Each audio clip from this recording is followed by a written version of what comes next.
Hello students, welcome to magnet brains. मैं रूपाली वर्मा। आज हम लेकर आए हैं क्लास 11th हिंदी कोर की हमारी बुक है अंतरा भाग 1। इसके गद्य खंड का हमारा अध्याय है ज्योतिबा फुले। इसके मोस्ट इंपॉर्टेंट क्वेश्चंस मैं कराने जा रही हूँ। ये चैप्टर हमारे सामने सुधा अरोड़ा जी ने रखा है, तो चलिए देख लें कि क्लास 11th जो है उसमें हमारे दो कोर्स चलते हैं हिंदी में, कोर और इलेक्टिव। इन दोनों अलग अलग कोर्स होने के कारण इनमें अलग अलग बुक्स भी पढ़ाई जाती हैं। तो जो भी आपके यहाँ सिलेबस चल रहा है उसको ध्यान में रखते हुए आप वीडियोस देखिए, क्योंकि हम सभी बुक्स पर अभी वीडियो बना रहे हैं। तो अब जैसे कि आज हम पढ़ा रहे हैं इलेक्टिव, तो इलेक्टिव में हमारी 3 बुक्स चलती हैं। पहला है अंतरा भाग 1, दूसरा है अंतराल भाग 1 और तीसरी एक बुक है अभिव्यक्ति और माध्यम। जो बुक हमारी ऐसी है जो क्लास 11th और 12th में कंबाइंड रूप से चलती है, यानी कि इसके कुछ चैप्टर 11th के हैं, कुछ 12th के हैं।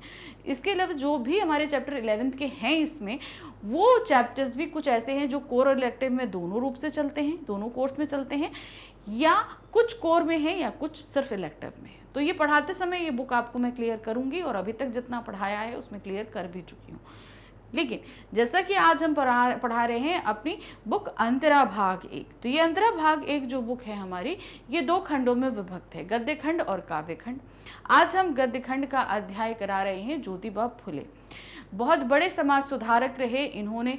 छुआछूत से लेकर स्त्री शिक्षा तक सबसे ज़्यादा इन्होंने स्त्री शिक्षा पर कार्य किया। इनके बारे में हमने इस पार्ट में पढ़ा है पूरा, यानी कि इसका detail explanation, NCERT solution, complete chapter revision और मल्टीपल चॉइस क्वेश्चंस हम कंप्लीट कर चुके हैं। तो ये सभी जहां हमने कर लिए हैं, आज हम कर रहे हैं मोस्ट इंपॉर्टेंट क्वेश्चंस। ये चैप्टर हमारे सामने सुधा अरोड़ा जी ने, जहां ज्योतिबाई फुला के और सावित्रीबाई फुले उन्हीं की वाइफ के सभी ही कार्यों का उल्लेख इस पार्ट में किया हुआ है। तो आज मोस्ट इंपॉर्टेंट क्वेश्चंस कर रहे हैं। इसमें पूरी तरीके से आपके वर्णनात्मक प्रश्न हैं, यानी कि सब्जेक्टिव क्वेश्चंस दिए जा रहे हैं। तो बहुत ध्यान से देखिएगा, ये लघु उत्तरीय और दीर्घ उत्तरीय दोनों ही तरीके से आपके पेपर में पूछे जाते हैं। पहला प्रश्न है, ब्राह्मण आधिपत्य से क्या अभिप्राय है? नाम ही आप देखकर समझ चुके होंगे, जहां पर ब्राह्मणों का प्रभुत्व हो, हर चीज पर ब्राह्मणों का आधिपत्य हो, यहाँ उससे अभिप्राय है। भारतीय समाज में धर्मशास्त्रों का अनुकरण किया जाता है।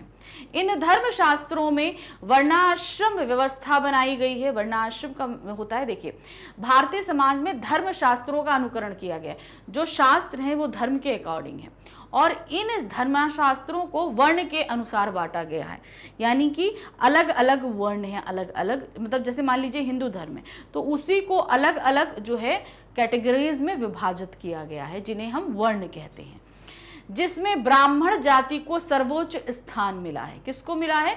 ब्राह्मण जाति को सर्वोच्च स्थान दिया गया। ब्राह्मण जाति की उच्च श्रेणी का प्रमाण वेदों को माना जाता है तथा इन वेदों का पठन भी केवल ब्राह्मण ही कर सकते हैं। तो ब्राह्मण समाजों को जहां ये चीज का अधिकार दिया गया कि वो उसको पढ़ें, वहीं इन वेदों की रचना भी इन ब्राह्मणों द्वारा करी गई, ये चीज बताई गई है। सभी धार्मिक अनुष्ठानों में ब्राह्मणों की ही मुख्य भूमिका होती है। हमारे यहाँ देखिए बहुत सारे पूजा अनुष्ठान होते हैं जब ब्राह्मणों को प्रमुख स्थान दिया जाता है, क्योंकि उन्हीं के द्वारा ये सारे अनुष्ठान संपन्न कराए जाते हैं और वो सबसे पूजनीय माने जाते हैं। वेदों में सनातन धर्म का आधार माना जाता है, यानी कि जो सनातन धर्म है वो उसका आधार क्या है? वेद है। वेदों में आस्था ना रखने वाला व्यक्ति नास्तिक कहलाता है। जो ये नहीं मानता कि ये वेद हैं, ये सिर्फ एक पुस्तक मात्र है, तो ऐसा व्यक्ति क्या माना जाता है? नास्तिक माना जाता है। समाज के समस्त धार्मिक कर्मकांडों के आयोजन में ब्राह्मणों को ही आवश्यकता होती है। इसीलिए ब्राह्मणों के वर्चस्व को देखते हुए इस व्यवस्था को ब्राह्मण आधिपत्य कहा गया। यानी कि समाज में कहीं पर भी कोई भी शुभ कार्य हो रहा हो, कोई भी कर्मकांड हो रहा हो, कुछ भी हो, उसके लिए ब्राह्मणों की आवश्यकता पड़ती है।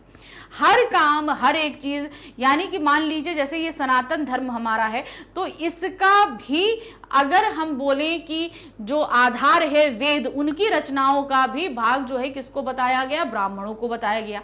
यानी कि समाज के हर एक वर्ग में, हर एक चीज में ब्राह्मणों का ही योगदान माना गया और इसी चीज को ब्राह्मण आधिपत्य कहलाता है। तो देखिए हमारे यहाँ ये चीज जरूर है कि हमारे समाज को वर्ण के आधार पर विभाजित किया गया, लेकिन ये जो वर्ण विभाजन किया गया ये कर्मों के आधार पर किया गया था, जाति के आधार पर नहीं किया। जिसका जैसा कर्म वो उस वर्ण में आएगा, ऐसा इस वर्ण विभाजन को किया गया। तो यानी कि जो बहुत ज्ञाता है, पढ़ने लिखने का काम करता है, शास्त्रों का काम करता है, वो ब्राह्मण कैटेगरी में आता है और वो इन सभी कार्यों को कर सकता है। प्रश्न संख्या 2 है, ज्योतिबा फुले के आधुनिक शिक्षा के संबंध में क्या विचार हैं? ज्योतिबा फुले ने शिक्षा, इस खास तौर से स्त्री शिक्षा को लेकर, और इस शिक्षा सभी का समान अधिकार है, इस पर कार्य किया। तो जो आधुनिक शिक्षा थी उस पर उनका क्या विचार था ये आपको बताना है। ज्योतिबा फुले ने आधुनिक शिक्षा के बारे में कहा है कि यदि आधुनिक शिक्षा का लाभ सिर्फ उच्च वर्ग को ही मिलता है तो उसमें शूद्रों का क्या स्थान रहेगा। गरीबों से कर जमा करना और उसे उच्च वर्गीय लोगों के बच्चों की शिक्षा पर खर्च करना किसे चाहिए ऐसा शिक्षा। वे चाहते थे कि समाज में ऐसी शिक्षा होनी चाहिए जिससे सभी जाति वर्गों के लिए समानता का भाव हो और उन्हें अपने विकास में समान अवसर प्राप्त हो। तो पहले अब इसका बेस आपके लिए समझना बहुत जरूरी है। ज्योतिबा फुले के समय में ये जो वर्ण व्यवस्था है, इनके बीच जो भेद था वो बहुत ही ज्यादा प्रबल था।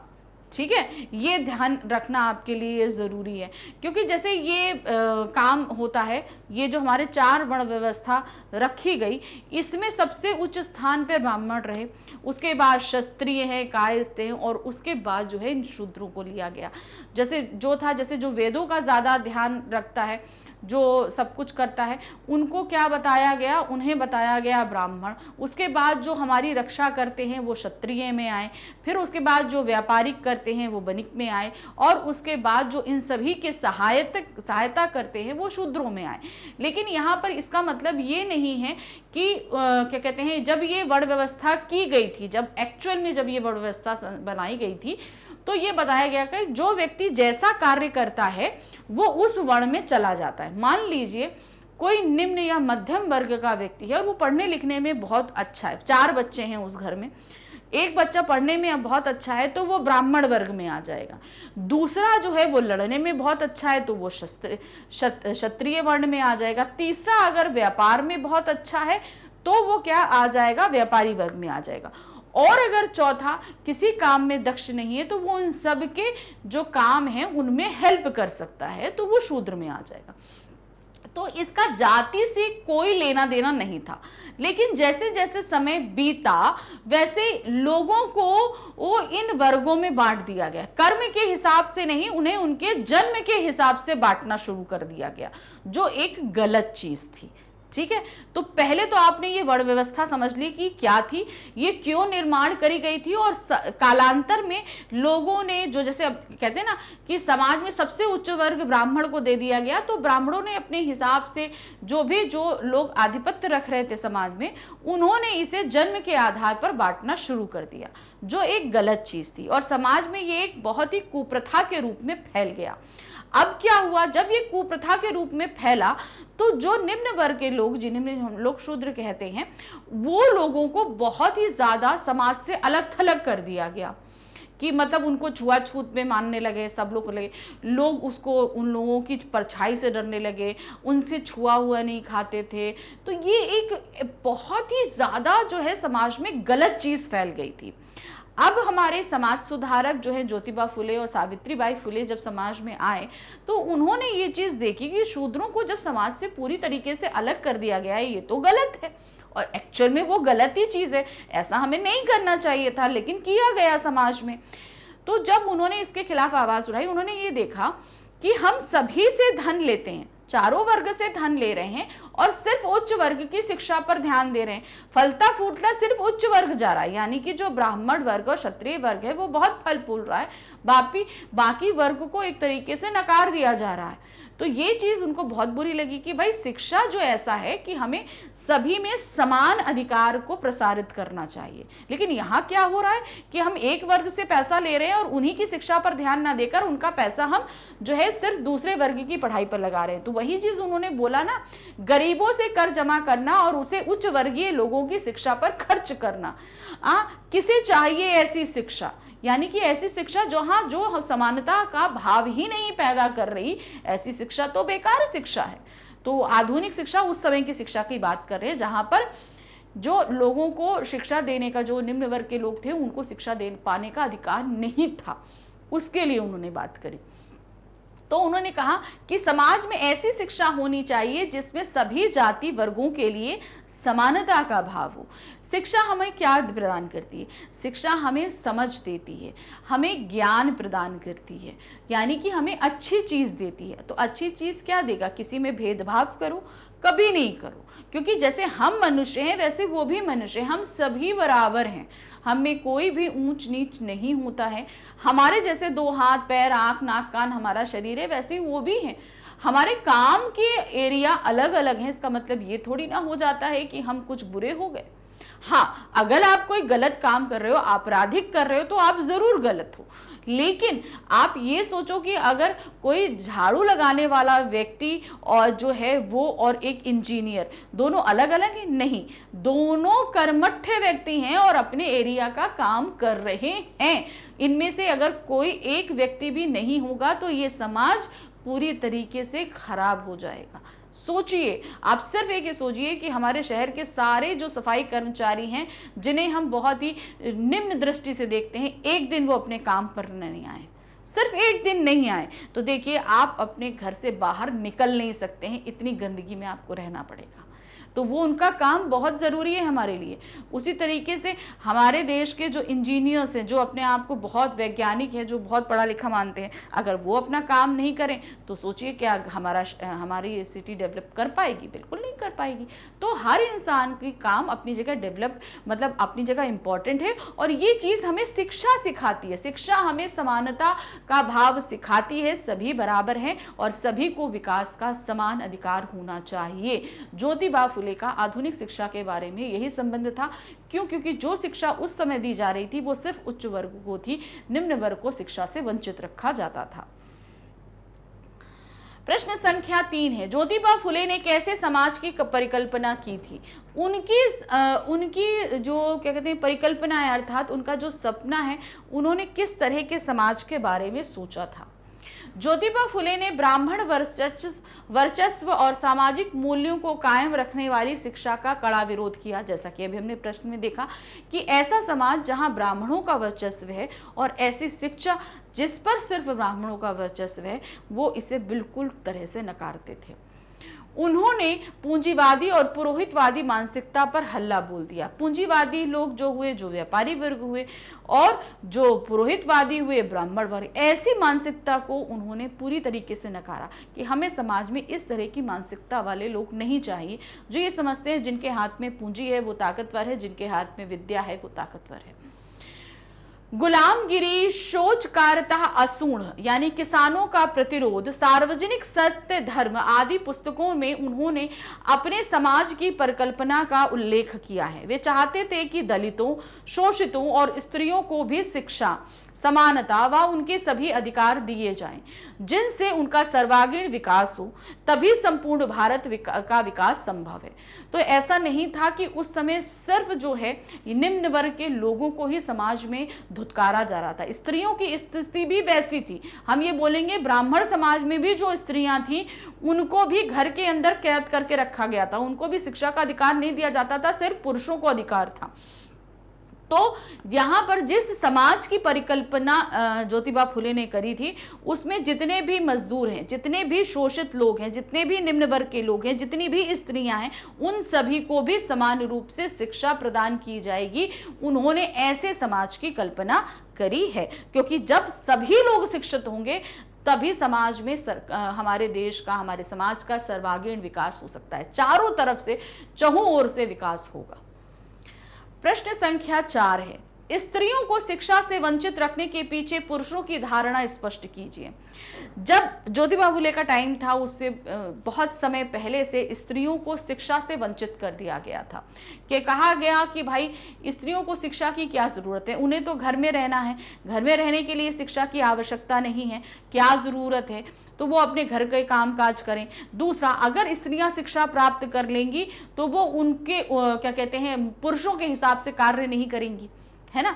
यानी कि वो उनका, जैसे जो पुरुष जो है स्त्रियों पर अत्याचार करते हैं, वो अत्याचार नहीं सहेंगी, उनका शोषण नहीं सहेंगी, वो खुलकर मुखरित होकर आवाज उठाएंगी। तो इन सभी डर की वजह से स्त्रियों को जो है वो शिक्षा से वंचित कर दिया गया था।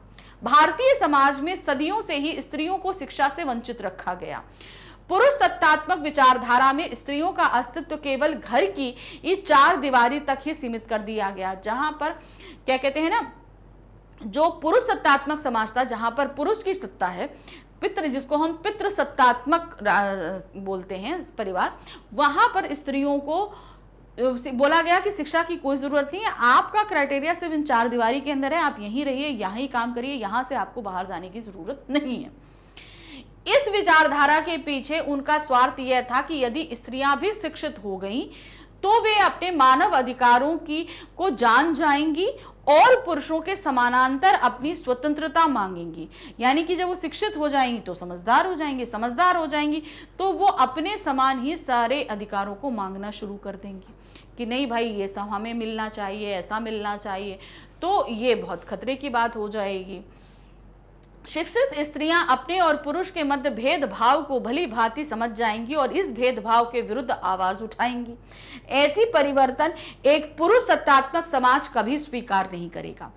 इसीलिए स्त्रियों को शिक्षा से वंचित रखा जाता रहा, जिससे ज्योतिबा फुले ने पक्षपात कहा।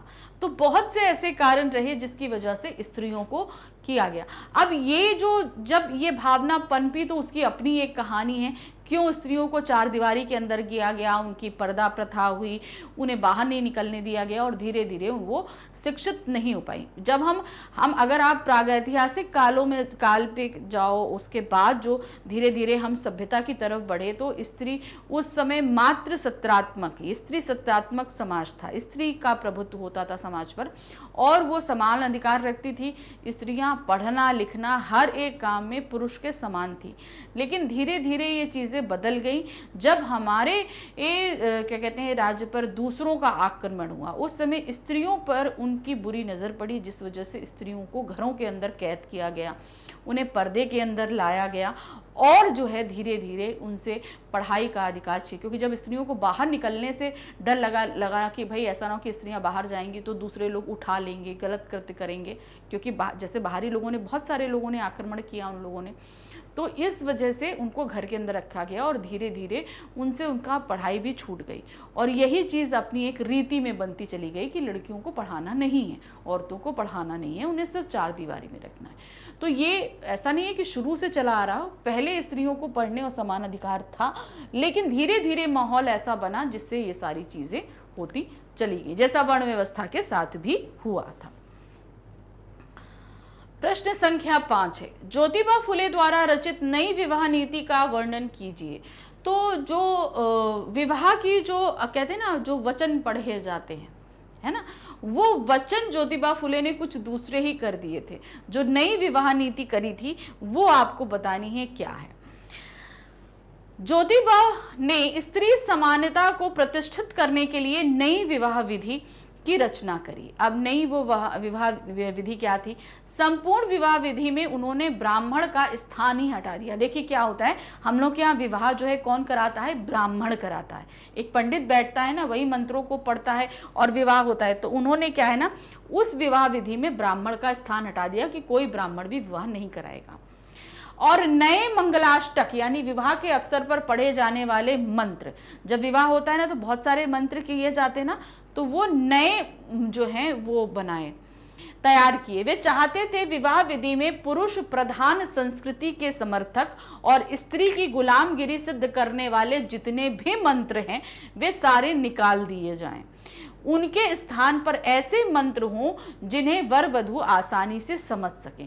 अब वो ऐसे मंत्र बोले जाते हैं कि भाई वर वधु जो फेरे ले रहा है, जो विवाह कर रहा है, उसके समझ ही में नहीं आते थे, तो उन्होंने इतने आसान से मंगलाष्टक रखे, उन मंत्रों को रखा जो उन स्त्री पुरुषों को आसानी से समझ में आ सके, ताकि वो विवाह का मतलब पूर्ण रूप से समझ सके। क्योंकि जो विवाह मंत्र पहले थे उनके समझ में नहीं आते थे, और उसमें भी पूरे उनमें जो वचन हुआ करते थे वो भी पूरे पुरुष वर्चस्व वाले होते थे, तो उनको भी हटा दिया उन्होंने।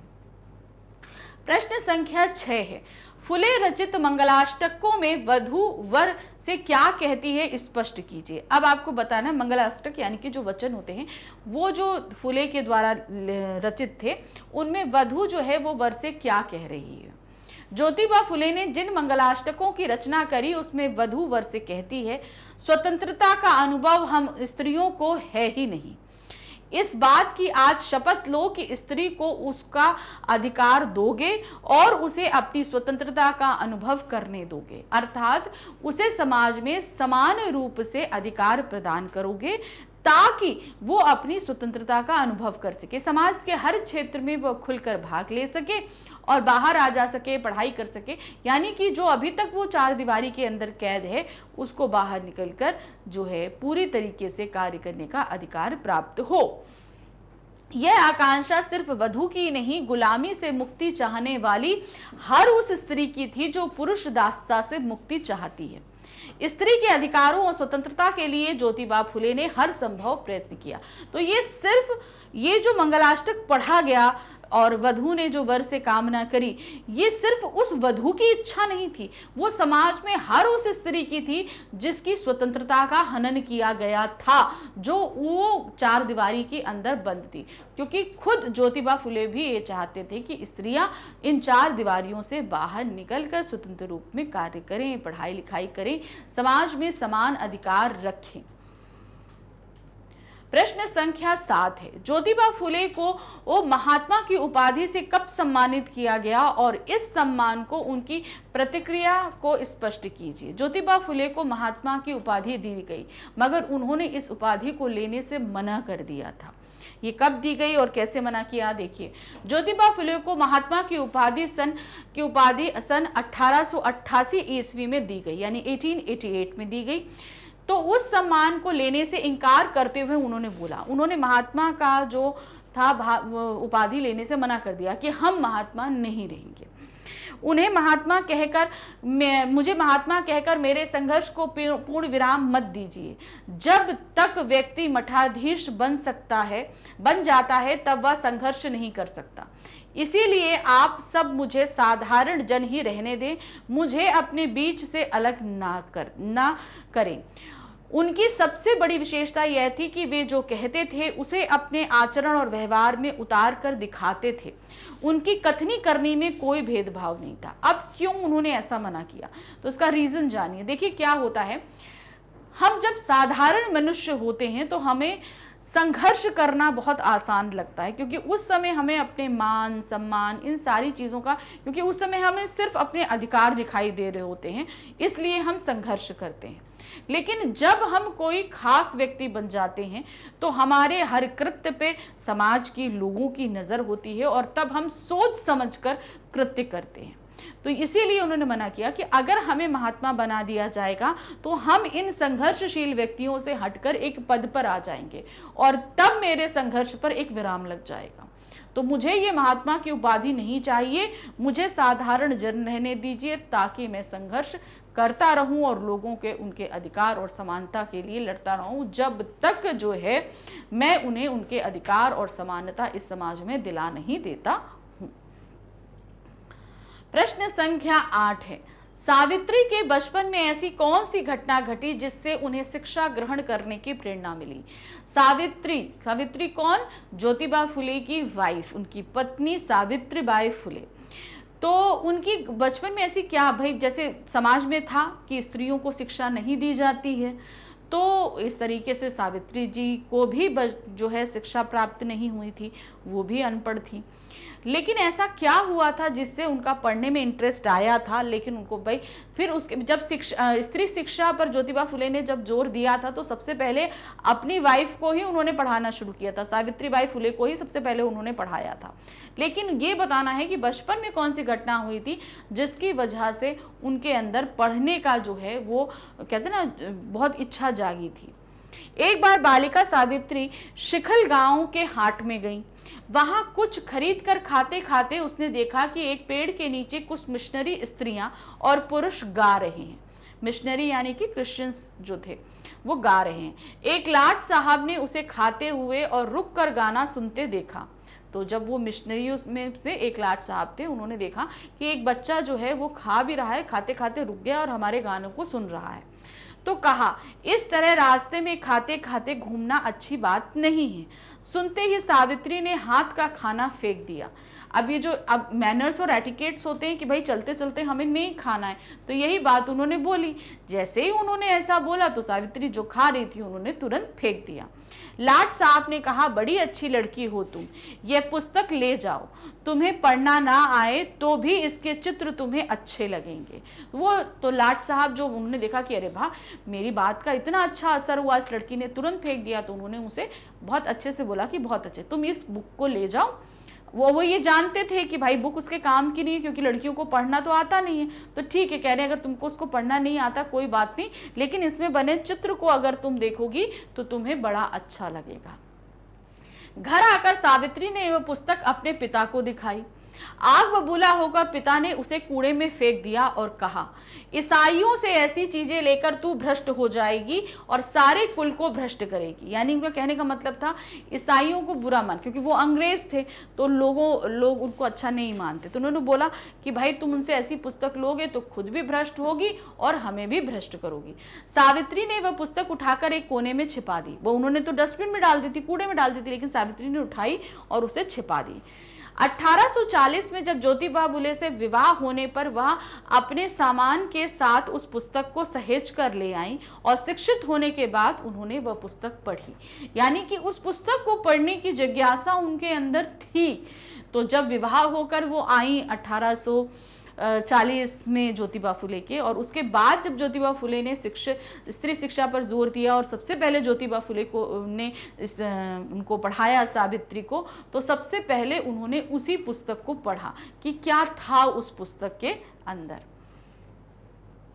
प्रश्न संख्या 9 है, ज्योतिबा फुले तथा सावित्री बाई द्वारा किए गए समाज सुधार संबंधी कार्यों का विवरण दीजिए। अब इन लोगों ने बहुत सारे समाज सुधार के काम किए, जहां छुआछूत पर कार्य किया, समानता की बात करी, वहीं स्त्री शिक्षा की बात करी, बहुत सारे समाज को सुधारने के कृत्य किए हैं। तो इन सारी चीज़ों को आपको यहाँ लिखना है। तो इसके लिए देखिए, ये अब आपको देखना पड़ेगा कि क्वेश्चन किस वे में पूछा गया। अगर दीर्घ उत्तरीय दिया गया है तो इसे पूरी तरह डिटेल में लिखना, पॉइंट्स में या हेडिंग में दे सकते हो आप, ठीक है। तो उसी तरीके से हम इसको लिखेंगे। देखिए, ज्योतिबा फुले ने सर्वप्रथम अपनी पत्नी सावित्री बाई को शिक्षित किया, जो समाज सुधार संबंधी कार्य की दिशा में उनका पहला कदम था। कि भाई कहते हैं ना कि अगर आपको सफाई करनी है तो सबसे पहले अपने घर से सफाई करना शुरू करिए। तो उनकी पत्नी अनपढ़ थी, उन्होंने सबसे पहले एक उदाहरण प्रस्तुत करने के लिए अपनी बीवी को पढ़ाना पहले उचित समझा। ज्योतिबा फुले तथा सावित्री बाई ने मिलकर निम्नलिखित सामाजिक कार्य किए। अब क्या क्या कार्य किए? पहला, 14 जनवरी 1848 को पुणे के बुधवार पेठ भिड़े के बाड़े में पहली कन्या शाला की स्थापना करी। कि यानी कि उन्होंने सबसे पहला गर्ल्स स्कूल खोला, क्योंकि लड़कियों को पढ़ने का अधिकार नहीं था और लड़कों के साथ बैठकर पढ़े ये तो बिल्कुल ही मंजूर नहीं था। तो उन्होंने सीधे सीधे क्या किया कि हम पूरी एक ऐसी पाठशाला खोलते हैं जहां सिर्फ लड़कियां पढ़ेंगी। तो ये कब खोला गया? 14 जनवरी 1848 को उन्होंने खोला। शूद्र और शूद्र लड़कियों के लिए एक के बाद एक पाठशालाएं खोली। अब जैसे निम्न वर्ग की जो शूद्र लड़कियां थी, वर्ग को तो पढ़ने का अधिकार ही नहीं था, और लड़कियों की तो बात ही मत छोड़ो कि लड़कियों को पढ़ने दिया जाएगा। तो उन्होंने एक नहीं कई सारे ऐसे विद्यालय खोले जिनमें सिर्फ शूद्र वर्ग की लड़कियां ही पढ़ने के लिए आती थी, क्योंकि क्या उन्होंने सबसे पहले भाई निम्न वर्ग की हालत बहुत बुरी थी, तो उसको सुधारना पहले जरूरी था, क्योंकि उन्हें समाज से एक तरीके से बहिष्कृत किया जाता था। समाज के किसी कर्मकांड में, किसी चीज में उनको शामिल नहीं किया जाता, उनकी स्थिति बहुत खराब थी। तो उसको सुधारने के लिए उन्होंने सबसे पहले ये सोचा कि हम उनको बराबरी में समाज में तभी लाएंगे जब उन्हें हम शिक्षा दे पाएंगे। तो उन्होंने उस समाज के लोगों को तो पढ़ाया, लेकिन लड़कियों को भी पढ़ाया, और उसके लिए भी ऐसी शूद्र, यानी कि देखो शूद्र और शुद्ध अति शूद्र लड़कियों के लिए भी, यानी कि शूद्रों के लिए तो एक अलग से स्कूल खोला ही, शूद्र लड़कियों के लिए भी अलग से स्कूल खोले। किसानों और अछूतों की झुग्गी झोपड़ियों में जाकर लड़कियों को पाठशाला भेजने के लिए आग्रह किया जाता था। अब उस समय क्या है, लड़कियों को पढ़ाने की वैल्यू, मतलब पढ़ाई की वैल्यू लोगों को पता ही नहीं थी कि वो क्या चीज होती है, और लड़कियों को पढ़ाने के लिए तो लोग तैयार नहीं। तो भाई स्कूल, भाई पाठशाला खोल देना ही जरूरी नहीं होता, ये जरूरी है कि घर से निकल के लड़कियां स्कूल तक आए पढ़ने। तो उससे लोगों को जाकर समझाते थे, वो झुग्गी झोपड़ियों में जाते थे और लोगों को समझाते थे, पढ़ाई की इंपॉर्टेंस समझाते थे कि आप अपनी लड़कियों को भेजिए, जिससे सिर्फ आपका वर्ग ही नहीं, आपकी लड़कियां भी काफी पढ़ेंगी लिखेंगी और काफी कुछ सीखेंगी। बाल हत्या प्रतिबंधक गृह में अनाथ बच्चों और विधवाओं के लिए दरवाजे खुलवाए, और उनके बच्चों की देखभाल भी दोनों पति पत्नी मिलकर किया करते थे। अब क्या हुआ कि होता था ना, जहां पर छोटे बच्चों, जैसे अपराधी होते हैं ना, जो जुवेनाइल जेल्स होती हैं, जहां पर जो क्या कहते हैं, क्या बोलेंगे उनको, जो वयस्क नहीं होते, जो नाबालिग रहते हैं वो, और महिला जो कारागार होता है, उन दोनों के दरवाजे खुलाए। उनके जो बच्चे होते थे वो महिलाओं के साथ ही रहते थे, तो पूरी तरीके से पालन पोषण जो है किसको करना होता था, माँ को करना होता था। तो फिर यहाँ पर ये बताया गया कि दोनों का अधिकार है, दोनों का कर्तव्य है बच्चे का पालन पोषण करना, तो उनको दोनों को समान अधिकार दिलाया गया कि मिलजुल कर वो उनकी देखभाल करें। उन्होंने महार, चमार और मांग सहित सभी जातियों के लोगों के लिए पीने के पानी का अपने घर का हौद खोल दिया। अब जैसे मैंने बताया ना कि जो निम्न लोग थे उनकी परछाई से लोग डरते थे, उनके लिए जो, जैसे पूरे गांव में एक कुआं है ना, तो वो लोग उस कुएं में आके भी पानी नहीं ले सकते, उनका कुआं अलग, उनके पानी अलग होता था। इतना छुआछूत माना जाता था, इतना व्याप्त था। तो उन्होंने इन्हें अपने समाज, चूंकि ज्योतिबा फुले तो ब्राह्मण समाज के थे, तो उन्होंने क्या किया, अपने घर का जो पानी का हौद था उनमें इन लोगों को आकर पानी लेने के लिए जो है बोला गया कि हम ब्राह्मण हैं, तो क्या हुआ, तुम आकर हमारे यहाँ से पानी ले सकते हो। तो उन्होंने अपने घर से सबसे पहले इस चीज की शुरुआत करी। समाज में व्याप्त सामाजिक कुरीतियों, अंधविश्वासों, पारंपरिक रूढ़ियों को ध्वस्त कर समानता का प्रतिपादन किया। तो उन्होंने समाज में जितने अंधविश्वास, जितनी रूढ़ियां, जो भी चीजें थी जो लोगों में बहुत ही बुरे भावों को पैदा करती थी, जो ऊंच नीच पैदा करती थी, उन सारी चीजों का खंडन किया। और इस चीज से, हर एक चीज की शुरुआत उन्होंने खुद अपने आप से करी। जैसे यहाँ पर स्त्री शिक्षा को जोर दिया, तो ज्योतिबा फुले ने सबसे पहले सावित्रीबाई फुले को पढ़ाया। जब बराबरी की बात करी तो अपने घर में उन्होंने जो है लोगों के लिए, निम्न लोगों के लिए, जिनकी परछाई तक वर्जित होती थी, उन्हें अपने घर का पानी ले जाने के लिए बोला, अपने घर का हौद खोल दिया कि यहाँ आकर पानी भरो। उन्होंने जो है निम्न लोगों की झुग्गी झोपड़ियों में जाकर ये लोगों को इंकरेज किया। इन सब की वजह से उन्हें भी समाज में और परिवार से बहुत विरोध सहना पड़ा था। ऐसा नहीं था, उन्होंने खुलकर काम किया, इसके लिए उन्हें खुद भी बहुत ज्यादा विरोध सहना पड़ा था। प्रश्न संख्या 10 है, ईसाइयों से ऐसी चीजें लेकर तू भ्रष्ट हो जाएगी और सारे कुल को भ्रष्ट करेगी। इस पंक्ति का आशय स्पष्ट कीजिए। ये ज्योतिबा फुले के पिताजी ने उनसे बोला था जब वो एक मिशनरी से एक बुक लेकर आई थी। तो इस पंक्ति के माध्यम से उनके जो पिता है वो उन्हें क्या कहना चाहते थे। मिशनरीज जो हैं वो ईसाई होते थे। अब क्योंकि जो पढ़ना लिखना है वो स्त्रियों के लिए गलत माना जाता था ना। अब वो किताब देकर एक तरीके से क्या हुआ, उनके अंदर पढ़ाई को लेकर इच्छा जागृत करना। अब उस समय क्या था, ये बहुत गलत काम था। तो यानी कि एक तरीके से उस मिशनरी ने ये किताब देकर एक बहुत ही भ्रष्ट या कुकृत्य किया था, ये उनके पिताजी का मानना था। बाजार में लाट साहब ने सावित्री को पुस्तक दी, जिसे लेकर वह घर आई। जब सावित्री के पिता ने वह पुस्तक देखी तो वह आग बबूला हो गए। क्योंकि भाई पढ़ने का तो कोई रिवाज था ही नहीं लड़कियों का, और वो भी लड़की के हाथ में। तो इसको देखकर वो बहुत गुस्सा हुए, उस पुस्तक को कूड़े में फेंक दिया और कहा कि ईसाइयों से ऐसी चीज़ें लेकर तू भ्रष्ट हो जाएगी और पूरे कुल को भ्रष्ट करेगी। मतलब जो ईसाई, एक क्योंकि लाट साहब क्या थे, वो एक क्रिश्चियन थे, अंग्रेज थे ना, तो वो एक क्रिश्चियन थे, तो उनसे आपने जो ये बुक ली है उसकी वजह से आप खुद तो भ्रष्ट होगे और पूरे खानदान को भ्रष्ट करोगे। लेखिका का आशय यह है कि सावित्री पिता धर्म भीरू हैं तथा ब्राह्मणवादी विचारधारा से परिपूर्ण है। तो समझ में आया ना, वो अपने धर्म को लेकर बहुत ज़्यादा जो है ना, लोग प्रोटेक्टिव होते नहीं, हमारा धर्म जो है किसी और चीज़ से अपवित्र हो जाएगा, कुछ हो जाएगा। और दूसरा, वो ब्राह्मण थे। धार्मिक कट्टरवादी लोग अन्य धर्म वालों से कोई भी वस्तु लेने पर अपने धर्म को भ्रष्ट होने जैसा मानते हैं, यानी कि जो अगर किसी और से लेंगे तो क्या होगा, धर्म भ्रष्ट हो जाएगा। इसीलिए सावित्री के पिता भी यही कहते कि तूने ईसाइयों से ये पुस्तक लेकर स्वयं को भ्रष्ट किया, साथ ही सारे कुल को भी भ्रष्ट किया। उन्हें ऐसा लगा कि जो है ना, दूसरे धर्म से कोई चीज़ अगर घर पे आई है तो वो मतलब क्या है, गंदी है, अछूत है, उसको नहीं छूना है, ऐसा उनका मानना था। इसीलिए उसको उन्होंने कूड़े में फेंक दिया था। और दूसरा, पुस्तक, वो तो और बड़ी बात, वो भी लड़की के हाथ में। तो ये कई चीज़ों की मिली जुली जो विचारधारा थी वो निकलकर सामने आई थी पुस्तक को लेकर। प्रश्न संख्या 11 है, ज्योतिबा और सावित्री कैसे एक और एक मिलकर 11 हो गए। अब ज्योतिबा जी जो हैं वो समाज सुधार का कार्य करना चाहते थे, सावित्री भी कुछ वैसी ही विचारधारा की आई, तो दोनों ने मिलकर काम किया। कहते हैं ना, जब कोई एक व्यक्ति काम करता है तो हाँ ठीक होता है, लेकिन उसके सपोर्ट में उसके साथ कोई आ जाए तो वो कार्य और अच्छा हो जाता है। तो वही चीज़ यहाँ हुई।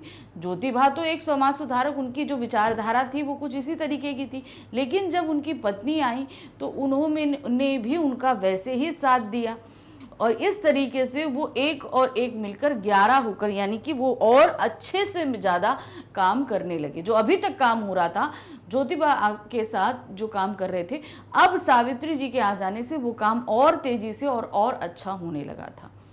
ज्योतिबा और सावित्री बाई समाज के लिए एक आदर्श दंपत्ति थे।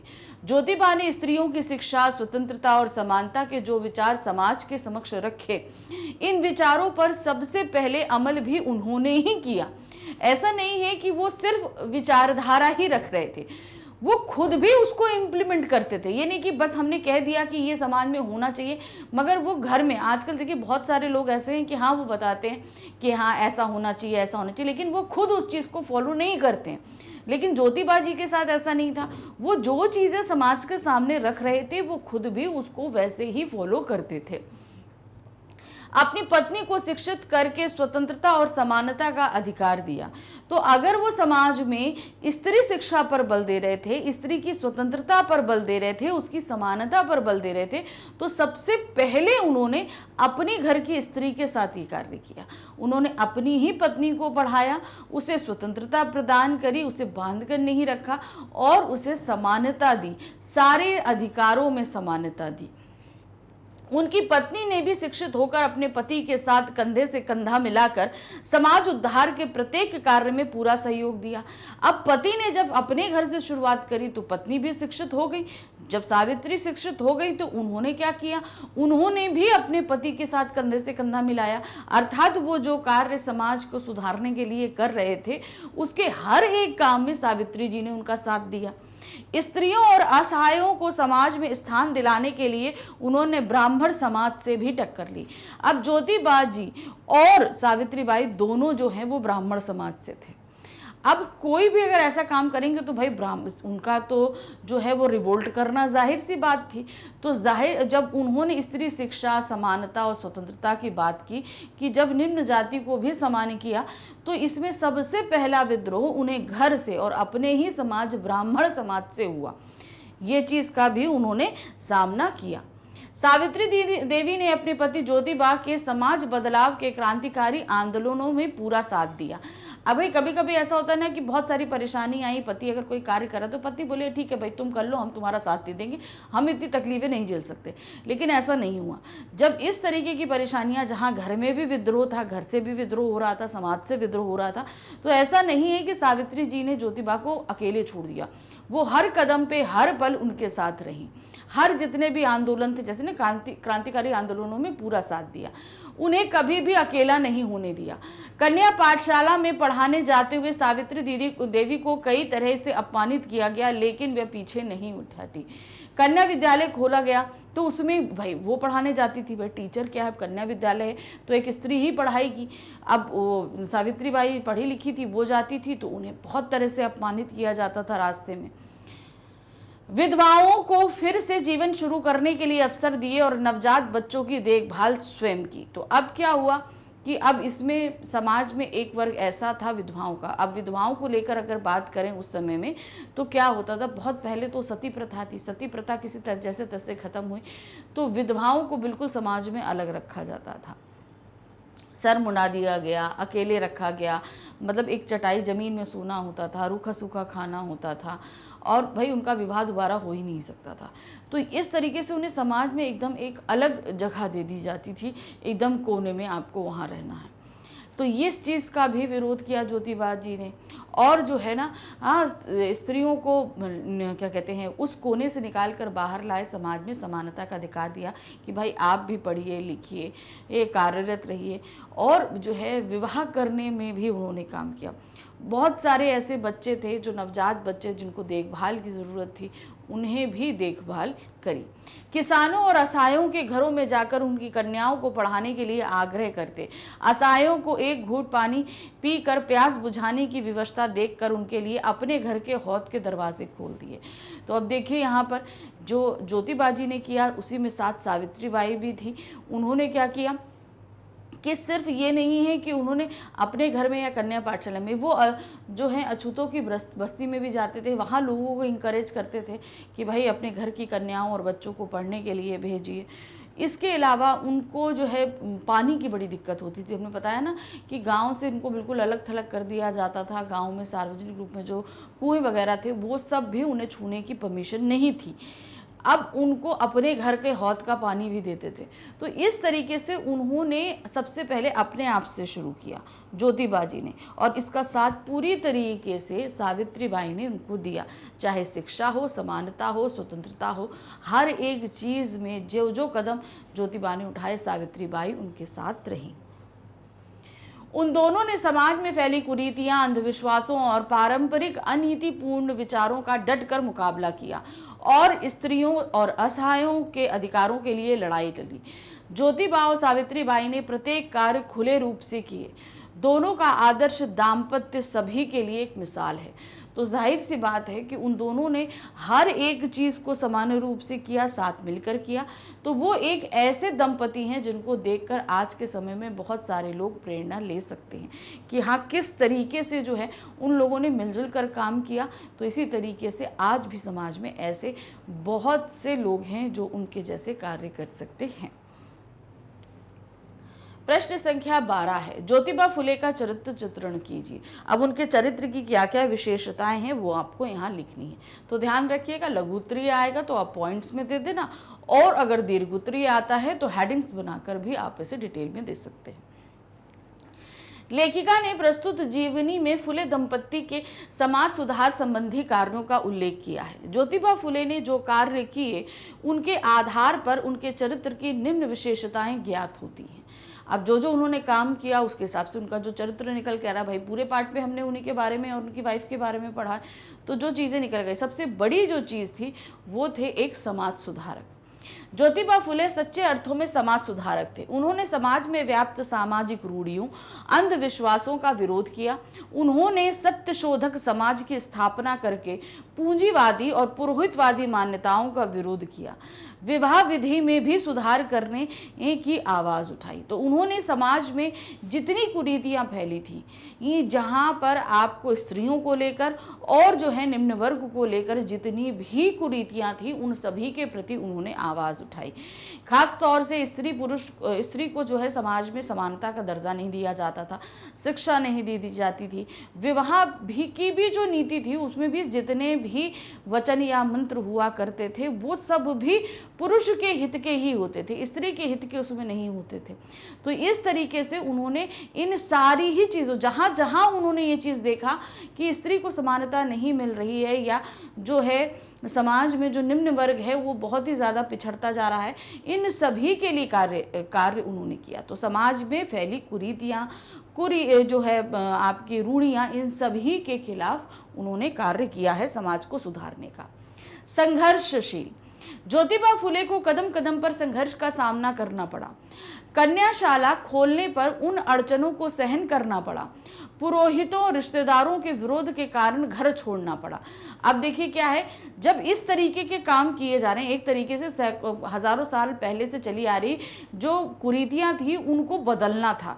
तो जब हम कोई चीज़ बदलाव करते हैं तो ये वो बदलाव जल्दी एक्सेप्ट नहीं किया जाता है। माना भाई लोगों को अब क्या था, स्त्री को घर के अंदर रखना है, लेकिन यहाँ पर उनका विचार क्या था, स्त्री को समाज में निकालकर बराबरी पर लाना है, उन्हें पढ़ाना है, जो समाज पीछे पिछड़ गया था उनको आगे लाना है।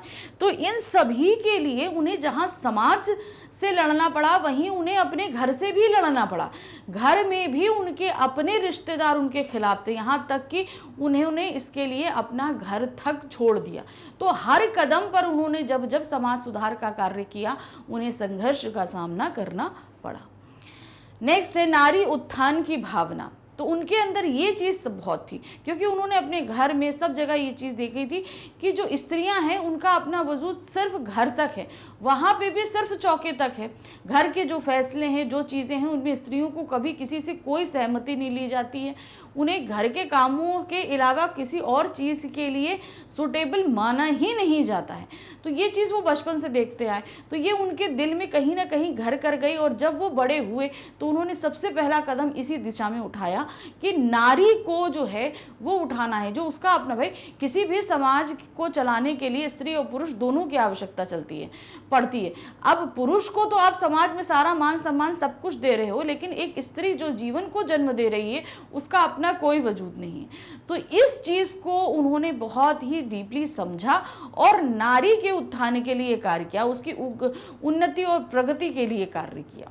ज्योतिबा फुले ने अपने समय में नारियों की दयनीय स्थिति देखकर उसके उत्थान का प्रयास किया। पुरुष प्रधान समाज में स्त्री को गुलाम समझा जाता था। उन्होंने विवाह विधि के मंत्रों को बदल दिया, स्त्रियों की शिक्षा की व्यवस्था की, उन्हें विद्यालय में लाने का प्रयास किया, नारी अधिकार के लिए संघर्ष किया।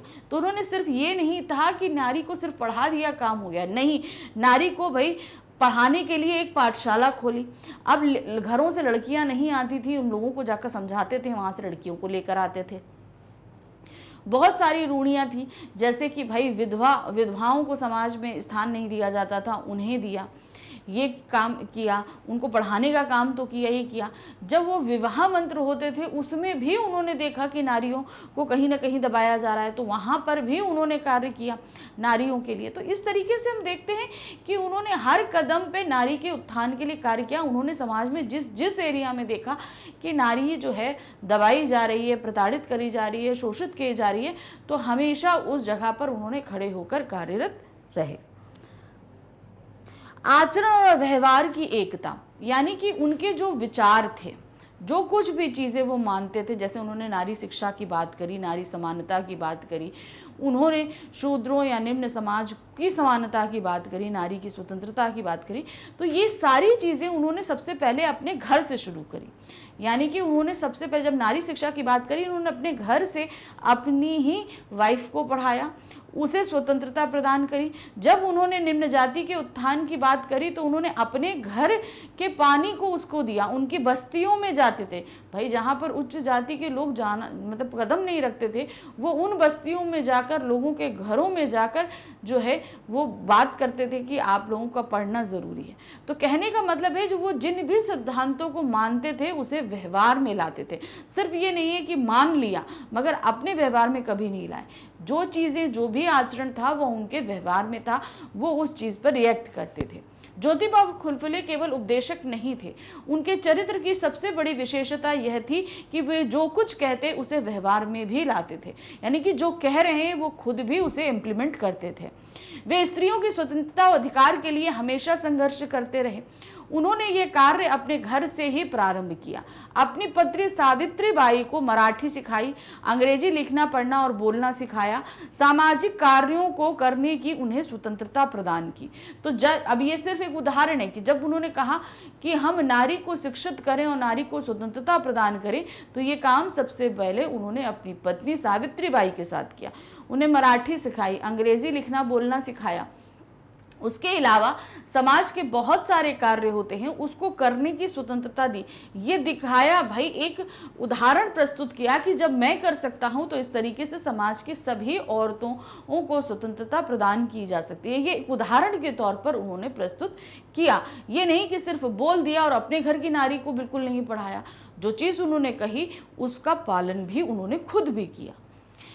दलितोद्धार, यानी कि दलितों का उद्धार करना, जो निम्न जाति है उसके उद्धार पर भी उन्होंने, सिर्फ नारी के लिए नहीं, जो निम्न जाति है जो सबसे ज्यादा शोषित थी उस समय, उसके उद्धार के लिए भी उन्होंने बहुत ज्यादा कार्य किए।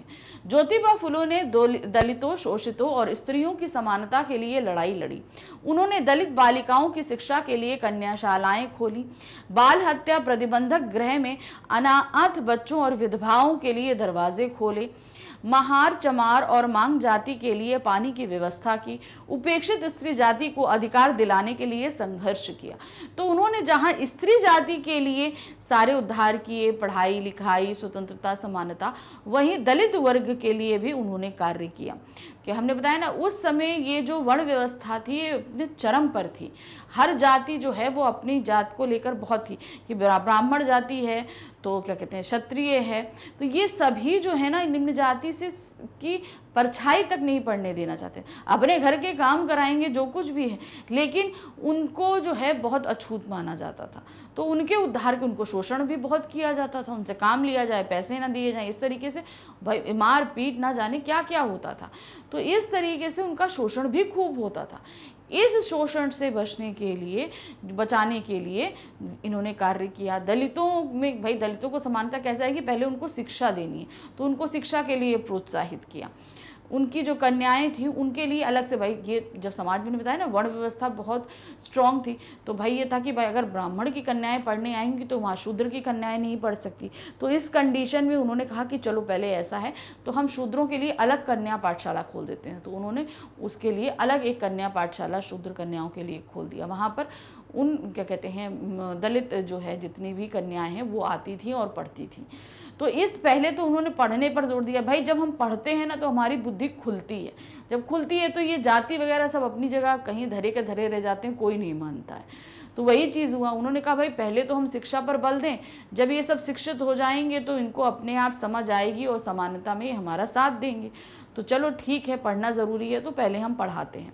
फिर इसके अलावा उन्होंने देखा कि भाई जो दलित वर्ग है उसको पानी और इन सब चीज़ों के लिए भी बहुत ज़्यादा मुश्किलें सहनी पड़ती हैं, तो उसको भी उन्होंने किया। उन्होंने कहा कि ठीक है, सबसे पहले मैं इस चीज़ के लिए प्रस्तुत होता हूँ, मेरे घर में आकर जो कोई भी दलित वर्ग है आकर पानी ले सकता है, क्योंकि अगर दलित की परछाई कुएं पे भी पड़ जाए तो उसे अशुद्ध मान लिया जाता था। इस समय ऐसा था। उस कंडीशन में ये ब्राह्मण होते हुए उन्होंने अपने घर का पानी दिया कि नहीं, आप लोग आकर अपने में, यहाँ जो मेरे घर का हौद है यहाँ से आकर पानी भर के लेके जाते हैं। तो इस तरीके से दलितों के उद्धार के लिए भी उन्होंने कार्य किया। प्रश्न संख्या 13 है, ज्योतिबा और सावित्रीबाई ने अपने मिशन को पूरा किया। उनका मिशन क्या था और उन्होंने उसे कैसे पूरा किया?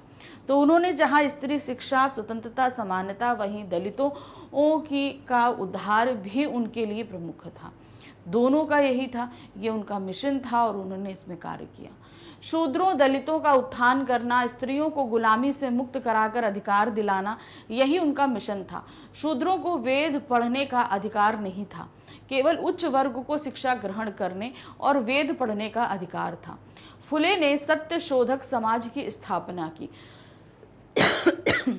एक ऐसा समाज जो सत्य की खोज करता है, क्या सत्य है उस पे क्रांतिकारी साहित्य की रचना की, पूंजीवादी और पुरोहितवादी मानसिकता पर करारा व्यंग किया, लड़कियों की शिक्षा के लिए कन्याशाला खोली। तो उन्होंने कहा इतने सारे कार्य किए, ये सभी उनके मिशन थे और उन दोनों ने मिलकर, यानी कि ज्योतिबा और सावित्रीबाई ने मिलकर इस मिशन को पूर्ण किया। किसानों और अछूतों की झुग्गी झोपड़ी में जाकर लड़कियों को पाठशाला भेजने का आग्रह किया। अपने घर के हौद से शूद्रों को पानी की व्यवस्था की। विवाह विधि में से ब्राह्मणों का वर्चस्व समाप्त किया। स्त्रियों की गुलामी से मुक्त कराने का प्रयास किया। इस प्रकार दोनों ने अपने मिशन को पूरा किया। तो जहां हर पल उन्होंने समाज में जो ये असमानताएं देखी, ये गुलामी देखी, उन सब के खिलाफ इन्होंने आवाज उठाई और अपने कार्य को पूर्ण भी किया। प्रश्न संख्या 14 है, ज्योतिबा फुले और सावित्रीबाई ने हर मुकाम पर कंधे से कंधा मिलाकर काम किया। पाठ के आधार पर स्पष्ट कीजिए। तो ज्योतिबा जहां उनके विचार ये थे कि हम ये सारे काम करेंगे, तो वहां सावित्रीबाई के शिक्षित हो जाने के बाद उन्होंने भी ज्योतिबा का हर कदम पर साथ दिया। ये नहीं है कि भाई जैसे होता है ना कि स्त्रियां ठीक है भाई हमें अगर कष्ट है तो हम नहीं करेंगे, क्योंकि जिस पद पर ज्योतिबा चल रहे थे वहां पग पग पर संघर्ष था, पग पग पर कष्ट था। तो हमेशा सावित्रीबाई एक अच्छी पत्नी की तरह जो है वो उनके साथ रही और हर कार्य में उनका साथ दिया। इसीलिए उनको बोला गया कंधे से कंधा मिलाकर उन्होंने हर एक कार्य किया। ज्योतिबा फुले और सावित्रीबाई दो शरीर एक प्राण थे। दोनों ने मिलकर अपने मिशन को पूरा किया। दोनों ने 14 जनवरी 1848 को पहली कन्या पाठशाला की स्थापना की। किसानों और अछूतों की झुग्गी झोपड़ी में जाकर लड़कियों को पाठशाला में भेजने का आग्रह किया। बाल हत्या प्रबंधक गृह में अनाथ बच्चों और विधवाओं के लिए दरवाजे खोले। अब वहाँ दरवाजे खोलने का तात्पर्य ये है कि वहाँ पर जो बच्चे, जो विधवा स्त्रियाँ थीं, उनको क्या करते थे, वहीं अंदर रखते थे, उनके बच्चे वहीं। तो वहाँ के दरवाजे खोलने का तात्पर्य था कि जो है उनके बच्चे बाहर आएँ, उनको पढ़ाई लिखाई का भी अवसर प्रदान किया जाए, उनका पालन पोषण ठीक से हो सके। नवजात बच्चों की देखभाल करना, दलित वर्ग को अपने घर के हौद से पानी की सुविधा प्रदान करना आदि कार्यों के प्रति पति पत्नी ने साथ मिलकर डंके की चोट पर कार्य किया। मतलब ऐसा नहीं है कि उन्होंने चोरी छिपे काम किया, सबके सामने ये कार्य किया। तो इसी की वजह से उन्हें विरोध भी बहुत सहने पड़े थे। कुरीतियों, अंधविश्वासों, अनीतिपूर्ण रूढ़ियों का विरोध किया और दलितों और शोषितों के हित के लिए खड़े हुए। स्पष्ट है कि दोनों ने साथ ही कार्य किया। तो यानी कि भाई कहते हैं ना कि उनको उनकी वाइफ का जब सपोर्ट मिल गया तो वो उन्होंने, उनके अंदर एक हिम्मत सी आ गई और उन्होंने बहुत अच्छे से कार्य करना, दोनों ने काम किया। ये सारे ही काम किए और इनमें सफल भी हुए। प्रश्न संख्या 15 है, महात्मा ज्योतिबा फुले जो कहते थे उसे अपने आचरण में भी उतारते थे। क्या आप इससे सहमत हैं? स्पष्ट कीजिए। यानी कि अगर वो बात कर रहे थे, जैसे कि उन्होंने बोला कि दलितों को समाज में समानता का अधिकार मिलना चाहिए, तो जब समानता के अधिकार की बात कर रहे हैं तो उसमें सबसे पहले क्या होता है, जो दलित थे ये उन्हें जो है पढ़ने का अधिकार प्राप्त नहीं था, तो उन्हें समाज में सबसे पहले पढ़ने का अधिकार दिलाया और ये चीज़ उन्होंने खुद सबसे पहले करी। वो जाते थे दलितों की बस्ती में और वहाँ से लोगों को आग्रह करते थे पढ़ने के आने के लिए। वहाँ की कन्याओं को के लिए अलग से ही पाठशाला खोल दी, जो है दलितों की जो है पूरी पाठशाला कन्या विद्यालय थी, जहाँ पर दलित वर्ग की कन्याएं आकर पढ़ती थी। इसके अलावा उनको बहुत अछूत माना जाता था गांव के अंदर या पानी को लेकर बहुत, तो उन्होंने अपने घर के ही हौद को दे दिया। तो कहने का तात्पर्य है कि वो जो चीज़ लोगों से करवाने के लिए आग्रह कर रहे थे वो उसे सबसे पहले खुद अपने आचरण में लेकर आते थे, अपना पालन करते थे, तब बोलते थे कि आप करो।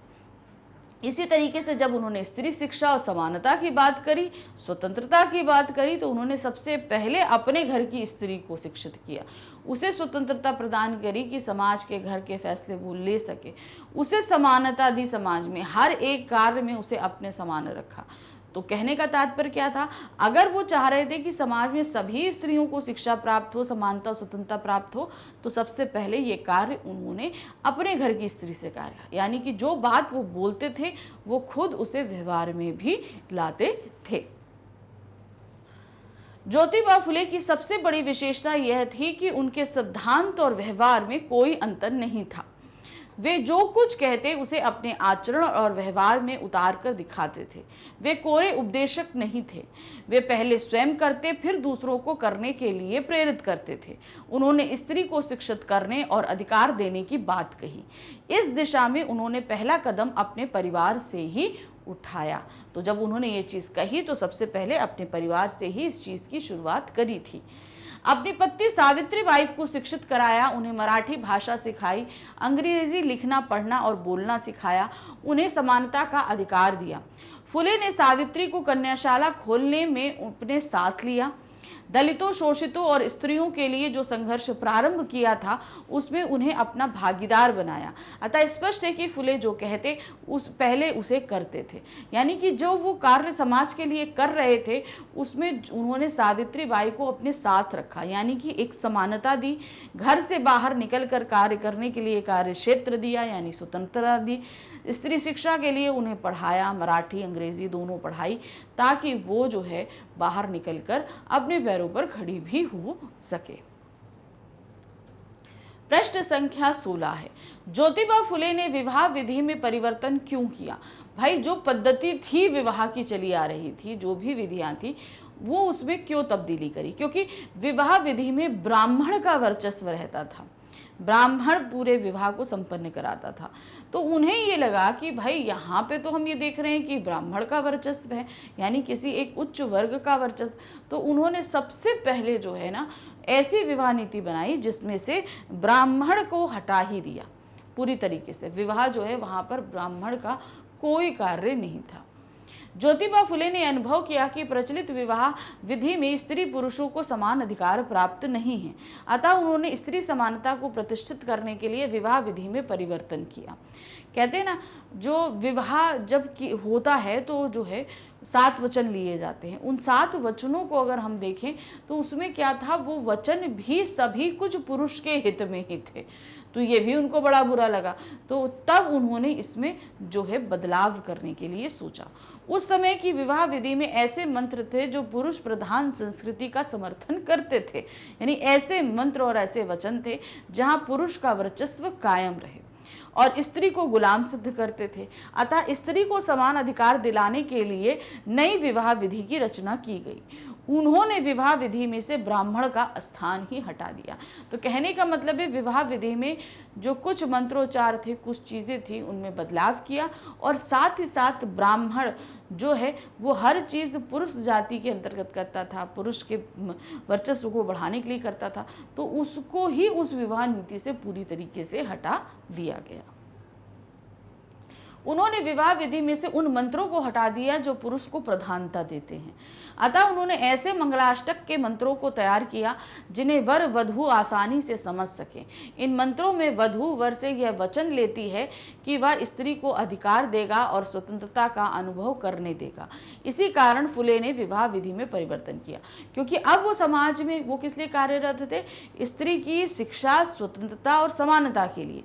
तो जब उन्होंने विवाह विधि में देखा तो बहुत सारे मंत्र, बहुत सारे वचन ऐसे थे जिसमें जो है जो स्त्री को गुलाम बना रहे थे और पुरुष को जो है उसका वर्चस्व साबित कर रहे थे। तो उन मंत्रों में बदलाव किया, एक मंत्र ऐड किया कि जहाँ पर स्त्री जो है वो समान अधिकार, समान स्वतंत्रता, आज़ादी प्राप्त करेगी, ऐसा वचन उसने पुरुषों से लिया।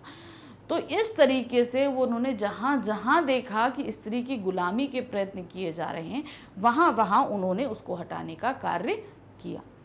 ज्योतिबा फुले ने सत्यशोधक समाज की स्थापना क्यों की? आखिर उन्होंने बोला ना सत्यशोधक समाज, तो इस तरह की समाज की स्थापना की आवश्यकता उन्हें क्यों पड़ी? आखिर क्या कारण था ये बताना। क्योंकि जो समाज था उस समाज से वो सेटिस्फाई नहीं थे। ठीक है, क्यों? क्योंकि वहाँ पे पूरी तरीके से पुरुष का वर्चस्व था, वो जैसा चाहते थे काम करते थे। निम्न वर्ग को जहाँ शोषित कर रहे थे वहीं घर में भी जो है स्त्रियों को गुलाम बना रहे थे, उनका शोषण कर रहे थे, उन्हें शिक्षित नहीं कर रहे थे। तो इस तरीके से जब उन्होंने ये सारी चीज़ें देखी तब उन्हें सत्यशोधक समाज की स्थापना की ज़रूरत पड़ी और उन्होंने उस समाज को स्थापित करने के लिए कोशिश भी करी। ज्योतिबा फुले क्रांतिकारी विचारधारा के थे। वे ब्राह्मण वर्चस्व और परंपरागत सामाजिक मूल्यों को स्थापित करने वाली ये शिक्षा के विरोधी थे। पूंजीवादी और पुरोहितवादी मानसिकता को समाप्त कर देना चाहते थे। वे स्त्रियों को शिक्षा प्राप्त करने और गुलामी से मुक्त होने का अधिकार दिलाना चाहते थे। उन्होंने इसी कारण सत्यशोधक समाज की स्थापना करी। उन्होंने एक ऐसे समाज की कल्पना करी जहां कोई ऊंच नीच नहीं होगी, किसी तरह का शोषण नहीं होगा, वहां स्त्रियों को शिक्षित किया जाएगा, वहाँ उन्हें स्वतंत्रता प्राप्त होगी, समानता प्राप्त होगी। तो इस तरह के समाज की उन्होंने कल्पना करी थी। इसीलिए उन्होंने ऐसे समाज की स्थापना भी करी जिसको सत्यशोधक समाज कहा गया। प्रश्न संख्या 18 है, ज्योतिबा फुले के समय में देश की शिक्षा व्यवस्था कैसी थी, आपको ये बताना है। अथवा ज्योतिबा फुले के समय शिक्षा व्यवस्था क्या थी और वे क्या चाहते थे। ठीक है, तो उस समय जो शिक्षा व्यवस्था थी आपके बारे में वो बताना है, और ज्योतिबा फुले किस तरह की शिक्षा व्यवस्था चाहते थे ये बताना है। तो ज्योतिबा फुले के समय में ये तो समझ लीजिए कि शिक्षा पर पूर्ण रूप से ब्राह्मण का अधिकार था, और दूसरी चीज स्त्रियों को बिल्कुल भी अधिकार नहीं था शिक्षा प्राप्त करने का। ज्योतिबा फुले के समय में ब्राह्मण वर्चस्व वाली शिक्षा व्यवस्था थी। शूद्रों और स्त्रियों को शिक्षा ग्रहण करने का अधिकार नहीं था। इनको शिक्षा प्राप्त ही नहीं करनी है, ये चीज एक नियम था। गरीबी से लेकर उन पैसों के उच्च स्तरीय लोगों के बच्चों की शिक्षा पर व्यय किया जाता था। यानी गरीबों से कर लिया जाता, टैक्स लिया जाता था, और वो टैक्स जो है उच्च वर्ग के बच्चों की पढ़ाई पर खर्च किया जाता था। यानी कि मान लीजिए शूद्रों से जो है वो टैक्स लिया गया, और वो सारा पैसा क्या किया गया, उच्च वर्ग यानी कि ब्राह्मण इन सभी की शिक्षा पर खर्च किया गया। फुले ने इसका विरोध किया। वे पूंजीवादी और पुरोहितवादी मानसिकता को बदलना चाहते थे। वह शूद्रों और स्त्रियों को शिक्षा का अधिकार भी दिलाना चाहते थे। तो सबसे पहले उन्होंने क्या देखा कि भाई इस समाज में ब्राह्मण यानी पुरोहितों का वर्चस्व है, और जिनके पास पैसा है उनका वर्चस्व है। तो उन्होंने उस वर्चस्व को समाप्त करने की कोशिश करी। ऐसा समाज वो नहीं चाहते थे। दूसरा, शूद्रों और स्त्रियों को बिल्कुल भी शिक्षा प्राप्त करने का अधिकार नहीं था, तो उन्होंने उनको भी शिक्षा दिलाने के लिए प्रयास किया। तो इस तरह की शिक्षा व्यवस्था थी उस समय की, और वो ये कार्य करना चाहते थे। प्रश्न संख्या 19 है, ज्योतिबा फुले ने किस प्रकार की मानसिकता पर प्रहार किया और क्यों? कैसी मानसिकता? पुरोहितवादी मानसिकता, पूंजीवादी मानसिकता, स्त्रियों को गुलाम बनाने की, उनकी शोषण करने की मानसिकता, इन सभी पर उन्होंने प्रहार किया। ज्योतिबा फुले ने पूंजीवादी और पुरोहितवादी मानसिकता पर करारा प्रहार किया। ये उस समय का एक ट्रेंड था। जिनके पास पैसा है, यानी जो लोग अमीर होते थे, पूंजीपति होते थे, जैसे जमींदार हैं, ठाकुर हैं, इन सभी के हाथ में जो है, जो सामंत हुआ करते थे, उनके हाथ में पूरा अधिकार आ गया था समाज को लेकर। और जो है उसमें फिर ब्राह्मण जैसा बोल दे वैसा करना, क्योंकि वो सबसे उच्च वर्ग माना जाता था। तो वो एक उन्होंने समाज पर अपना अधिकार जमा रखा था। शिक्षा शूद्रों और स्त्रियों के लिए नहीं है, इस संकीर्ण मानसिकता पर भी प्रहार किया। तो सबसे एक ये जो सिकड़ी हुई मानसिकता थी कि वह शूद्रों और स्त्रियों को शिक्षा नहीं देनी, इस पर प्रहार किया। यानी कि पूंजीपति को उन्होंने नहीं मान दिया, उन्होंने पुरोहितवादिता को मान नहीं दिया। उन्होंने जहाँ जो लोग बोलते थे स्त्री और शूद्रों को पढ़ने का अधिकार नहीं है, सबसे पहले उन्होंने उस पर भी कार्य किया कि स्त्रियाँ भी पढ़ेंगी और शूद्रों को भी शिक्षा प्राप्त होगी, वे भी वेद पढ़ सकेंगे और उन्हें समाज में समान अधिकार प्राप्त होगा। ज्योतिबा एक समता प्रधान समाज चाहते थे। इसी कारण उन्होंने उपर्युक्त मानसिकताओं पर विरोध किया। वो एक ऐसा समाज चाहते थे जहां पर सभी को समान अधिकार प्राप्त हो। ये नहीं है कि कोई एक वर्ग या वर्ण जो है बहुत उच्च है और दूसरा निम्न है। यानी उसी वर्ण, मान लीजिए ब्राह्मण वर्ण है जो है वो बहुत उच्च है, तो उसी में जो है एक वर्ग क्या है, ब्राह्मण में ही स्त्रियों को पढ़ने का अधिकार नहीं। पुरुष पढ़ सकते हैं मगर ब्राह्मण की जो स्त्रियां होंगी उनको पढ़ने का अधिकार प्राप्त नहीं है। तो इस तरह की सोच पर वो प्रहार करना चाहते थे, इस मान्यताओं को वो तोड़ना चाहते थे, और इसीलिए उन्होंने इस तरह की मानसिकता पर प्रहार भी किया और इन लोगों के विरोध में कार्य भी किया। प्रश्न संख्या 20 है, समाज में फुले दंपति द्वारा किए गए सुधार कार्यों का किस तरह विरोध हुआ। अब देखिए, उन्होंने बहुत सारे ऐसे कार्य, उन्होंने ऐसे सुधार किए जो समाज को एक्सेप्ट नहीं थे, क्योंकि उन नियमों को वो तोड़ने जा रहे थे जो न जाने हजारों सालों से चले आ रहे थे। अब उन नियमों को जब तोड़ा जाएगा, ऐसी चीजें जो हजारों सालों से फॉलो हो रही हैं, अगर हम उसको तोड़ेंगे तो जाहिर सी बात है कि उस सारी मान्यताओं को मानने वाले लोग हमारे लिए परेशानी भी खड़ी करेंगे ना। तो वही चीज हुआ, स्त्री शिक्षा, शूद्रों की शिक्षा, उनकी समानता, स्वतंत्रता, इन सभी पर जब उन्होंने कार्य किया तो समाज में उनका घंघोर विरोध हुआ। समाज की छोड़ दीजिए, घर वाले भी, क्योंकि वो लोग खुद एक ब्राह्मण समाज से आते थे। ज्योतिबा और सावित्रीबाई खुद एक ब्राह्मण थे, तो उनके घर वालों तक ने उनको घर से निकाल दिया। ये हालत थी कि मतलब हम ये सारी चीजें बर्दाश्त नहीं कर सकते जो तुम कर रहे हो। फुले दंपति ने जब पुणे में बुधवार पेठ निवासी भिड़े के बाड़े में कन्याशाला स्थापित की तो उसका विरोध हुआ। धर्मभीरू पिता ने पुरोहितों और रिश्तेदारों के कहने पर पुत्र और बहू को घर से निकाल दिया। कि मतलब सबने बोला कि ये ऐसा काम कर रहा है, बहुत गलत है, तो इससे उनकी लोगों की बातें सुनकर उनके पिता ने उन्हें घर से निकाल दिया, दोनों को, पुत्र और पुत्रवधू दोनों। सावित्री जब पाठशाला पढ़ने जाती तो रास्ते में खड़े लोग उन्हें गालियां देते, थूकते, पत्थर मारते और गोबर उछालते। अब देखिए ये सारा काम कि भाई एक स्त्री होते हुए आप कन्या को पढ़ाने का काम कर रहे हो, तो उनका विरोध होता था। उनके रोकने के लिए इतने इतने काम किए जाते थे। उनके इन क्रांतिकारी कार्यों के कारण ही उच्च वर्ग ने उनका विरोध किया। ये जो उन्होंने कार्य किए इसकी वजह से उच्च वर्ग बहुत विरोध था, क्योंकि उसे ये डर था कि उसका वर्चस्व जो है वो इस समाज से हट जाएगा। इसीलिए वो पूरी तरीके से कोशिश कर रहा था कि ये दोनों इस तरह के कार्यों को ना करें। प्रश्न संख्या 21 है, महात्मा ज्योतिबा फुले का नाम 5 समाज सुधारकों की सूची में क्यों नहीं आता है। अब देखिए, जिस समय ये लोग कार्यरत थे, यानी कि जब ज्योतिबा फुले और सावित्रीबाई फुले जब कार्यरत थे, तो उस समय समाज में ब्राह्मणों का वर्चस्व था। समाज में कोई भी चीज़ों का निर्णय उन्हीं उच्च वर्ग द्वारा लिया जाता था। अब इन लोगों ने जो कार्य किया, वो कार्य क्या था, वो उन्हीं ब्राह्मणों के विरोध में था। तो उन्होंने द्वारा ही ये सूची तैयार की जाती थी, तो उन्होंने इनको महात्मा की सूची में इसी कारण से शामिल नहीं किया। महात्मा ज्योतिबा फुले ब्राह्मण होते हुए भी ब्राह्मणत्व और सामाजिक मूल्यों को कायम रखने वाली शिक्षा के विरुद्ध थे।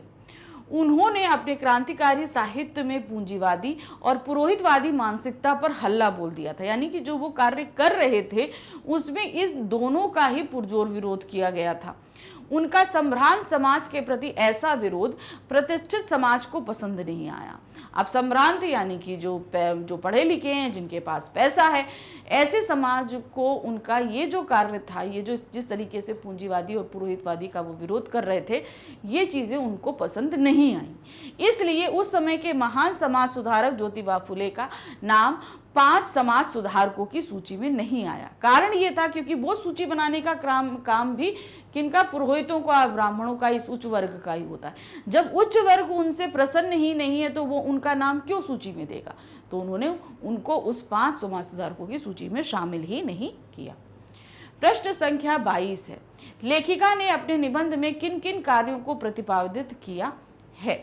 तो ये जो हमारे पाठ की लेखिका हैं, उन्होंने इस पूरे पाठ में ज्योतिबा फुले और सावित्रीबाई फुले जी के एक कार्यों को गिनाया है।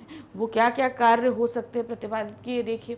यानी कि उन्होंने इस पूरी कहानी में क्या चीज़ें उभार कर हमारे सामने रखी हैं, ये बताना है। लेखिका सुधा अरोड़ा मूल्यतः कथाकार हैं, यानी कि वो कहानियाँ लिखती हैं। उनके यहाँ स्त्री विमर्श का रूप आक्रामक ना होकर सहज और संयत है। यानी कि स्त्री का जो रूप आता है वो क्या है, सहज और संयम है। लेखिका ने ज्योतिबा फुले और उनकी पत्नी द्वारा समाज में किए गए शिक्षा और समाज सुधार संबंधी कार्यों का महत्व बताया है कि किस प्रकार उन्होंने सामाजिक और धार्मिक रूढ़ियों का विरोध कर दलितों, शोषितों और स्त्रियों को समानता के हक की लड़ाई लड़ी है। इसके कारण समाज का व्यापक विरोध भी उन्हें झेलना पड़ा।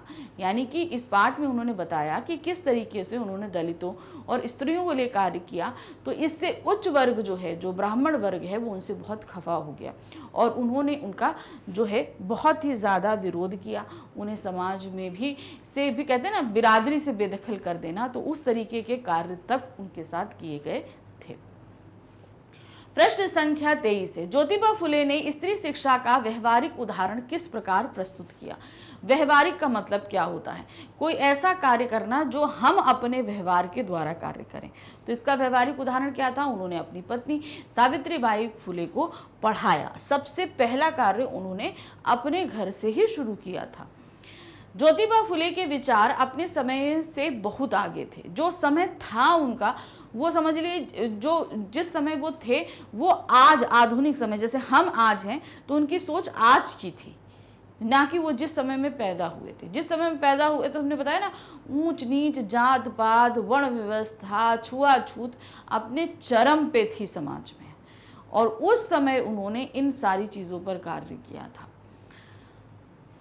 उनकी कथनी एवं करनी में कोई भेदभाव नहीं था। उन्होंने समाज में स्त्री को स्वतंत्रता और समानता के अधिकार देने को कहा। स्त्री स्वतंत्रता और समानता का अधिकार तभी प्राप्त कर सकती है जब वह शिक्षित हो। इस क्रांतिकारी आंदोलन का आरंभ उन्होंने अपने घर से किया।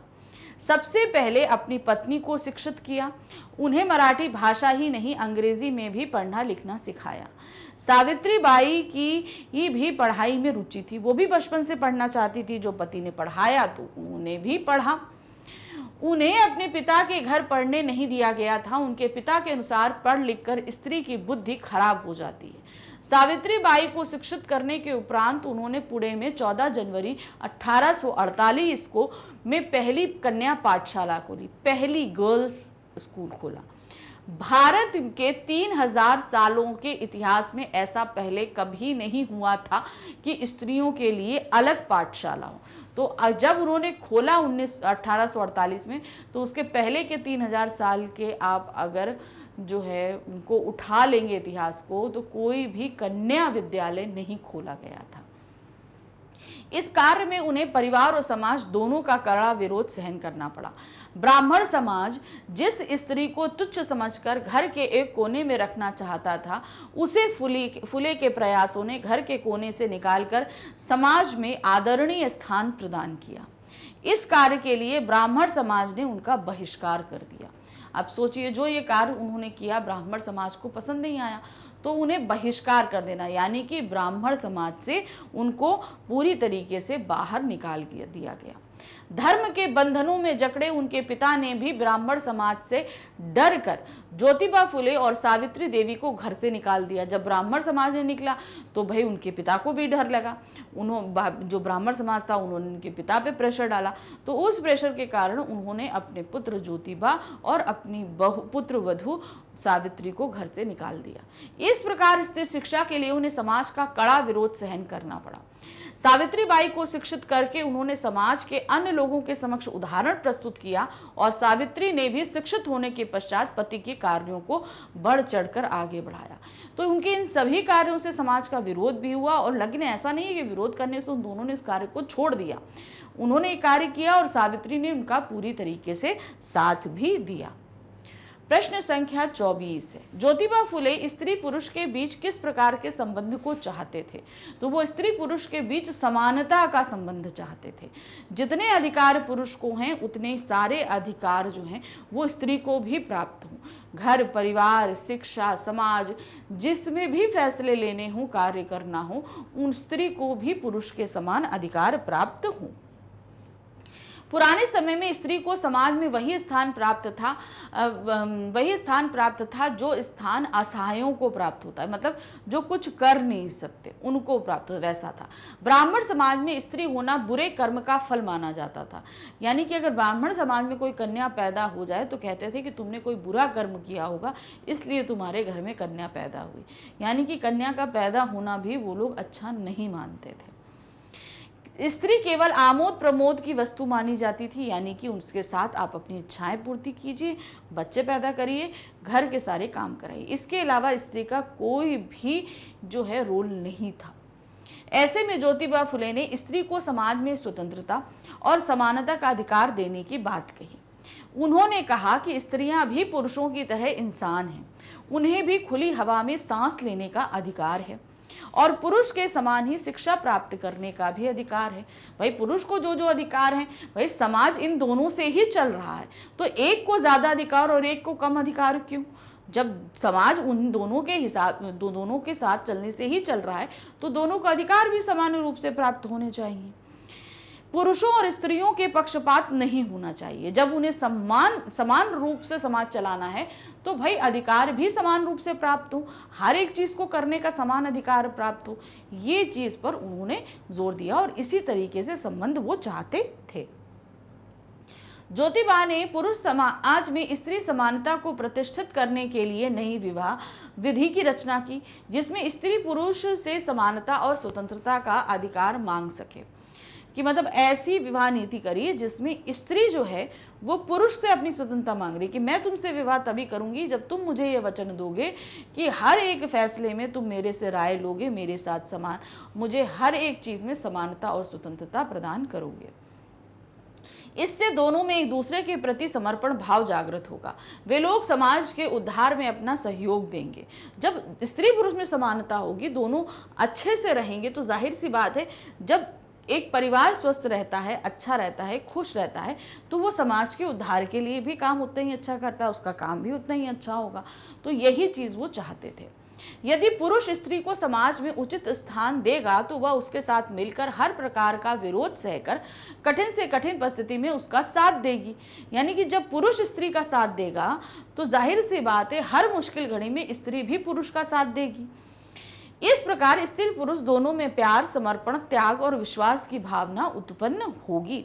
ज्योतिबा फुले स्त्री पुरुष में मधुर एवं आदर्श संबंध देखना चाहते थे, जिससे समाज में स्त्री पुरुष संबंधों का आदर्श स्थापित हो। यानी कि कोई भी चीजें संबंध, कहते हैं ना स्त्री पुरुष जो पति पत्नी का संबंध होता है वो सबसे मधुर संबंध होता है, तो उसमें उतनी मधुरता होनी चाहिए। लेकिन जिस समय में ज्योतिबा फुले थे, उसमें देखा गया कि स्त्री सिर्फ संभोग की ही एक वस्तु थी। घर के काम करना, बच्चे पैदा करना, बस इतना ही था। उसे और किसी चीज में समानता का अधिकार प्राप्त नहीं था, किसी फैसले में नहीं, किसी तरह की स्वतंत्रता नहीं, कुछ अपने लिए भी वो नहीं कर सकती थी। तो इस तरीके के समाज को वो बिल्कुल नापसंद कर रहे थे। वो चाह रहे थे कि स्त्री को समाज में समानता मिले, वो हर एक चीज का फैसला स्वयं भी कर सके। प्रश्न संख्या 25 है, ज्योतिबा फुले ने किस प्रकार से सर्वांगीण समाज की कल्पना करी? ऐसे समाज की कल्पना करी सर्वांगीण विकास, जो चारों तरफ से विकास करे। ठीक है, यानी सर्वांगीण मतलब सब जगह से उसका विकास हो। तो उसके लिए सबसे पहले समाज का जो ढांचा है उसको सही करना जरूरी था। तो कहते हैं ना, कोई भी चीज अगर आगे बढ़ रही है तो उसका सही होना जरूरी है। जैसे अब मान लीजिए एक गाड़ी होती है, तो गाड़ी में अगर 4 पहिए लगे हैं तो चारों में हवा का दबाव सही होना चाहिए, तभी वो सही तरीके से चलेगी। अब मान लो कि आगे के 2 पहिए जो हैं वो बड़े भी हैं और उनमें हवा भी अच्छी है, मगर पीछे के दोनों पहिए छोटे हैं और उनमें हवा भी नहीं है, तो क्या वो गाड़ी ठीक रूप से कार्य कर पाएगी? तो उसी तरह इस समाज रूपी गाड़ी में स्त्री और पुरुष और सभी वर्ग के लोगों को समान होना चाहिए, तभी ये समाज जो है आगे समान रूप से बढ़ सकता है। तो उस सर्वांगीण विकास के लिए समाज के ढांचे का सही होना जरूरी है, इसीलिए उन्होंने उसमें बहुत सारे कार्य भी किए। ज्योतिबा फुले ब्राह्मण परिवार से थे। ज्योतिबा फुले के विचार ब्राह्मण समाज को बढ़ावा देने वाले नहीं थे, यानी कि उनके जो विचार थे वो ब्राह्मण समाज को बढ़ावा नहीं दे रहे थे। वो जो समाज, जो चीज शोषित थी, जिसको नकारा जा रहा था, जिसका शोषण किया जा रहा था, वो उसका उद्धार करना चाहते थे। उनके विचार तो अपने समय से बहुत आगे थे। उस समय के समाज में असहायों और स्त्रियों के अधिकारों के लिए सोचना भी पाप समझा जाता था। यानी कि अगर आपने असहायों वो, यानी कि जैसे कि हमने बताया दलित वर्ग या शूद्र वर्ग जो है, उनके उद्धार या समानता की बात कर ली या स्त्री की शिक्षा या समानता की बात कर ली, तो वो समझ लीजिए उस समय गुनाह था। ज्योतिबा फुले समाज का सर्वांगीण विकास चाहते थे। वह असहायों और स्त्रियों के उद्धार के बिना अधूरा था। उन्होंने अपने विचार से असहायों और स्त्रियों को पूंजीवादी और धर्म सत्ता के विरुद्ध आंदोलन के लिए प्रेरित किया। यानी जिसने इन लोगों को इतना प्रताड़ित किया, इतना मतलब उन्हें स्त्रियों को घर के अंदर कर दिया और शूद्रों और दलितों को एकदम दबाते चले गए, तो उन्होंने इन दोनों ही समाज को आगे बढ़ाने के लिए उन्हें प्रेरित किया कि आपके पिछड़ेपन की वजह ये दोनों हैं। जो क्या कहते हैं, धर्माधिकारी हैं, यानी कि धर्म सत्ता जो है, धर्म के आधार पर जो सत्ता स्थापित की गई है, और जो पूंजीपति हैं, इन दोनों ने ही आप लोगों को पिछाड़ने का कार्य किया है। तो उनको प्रेरित करें कि इनके खिलाफ आप आंदोलन करिए। उनके समाज में स्त्री को शिक्षा, समानता और स्वतंत्रता का अधिकार मिलना चाहिए। उनके अनुसार आधुनिक शिक्षा पर अधिकार केवल ऊंचे लोगों का ना होकर असहायों और स्त्री को भी प्राप्त होना चाहिए, क्योंकि शिक्षा के साधनों से गरीबों से प्राप्त कर भी लगा होता है। अब यानी कि आप मान लीजिए उच्च वर्ग को शिक्षा दे रहे हो, जो ब्राह्मण लोग हैं उन लोगों को शिक्षा दे रहे हो, तो उनको शिक्षा देने में जो धन खर्च हो रहा है वो कर के रूप में इन दलितों शूद्रों से ही लिया गया है। उनसे पैसा लेकर उन्हीं की भलाई के लिए कार्य नहीं कर रहे हो और अपने आप वर्ग के लोगों को बढ़ा रहे हो। समाज तभी विकसित हो सकता है जब परिवार के सभी सदस्य आदर्श हों। उनकी कल्पना के अनुसार आदर्श परिवार वह है जिसमें पिता बौद्ध, माता ईसाई, बेटी मुसलमान और बेटा सर्वधर्मी हो।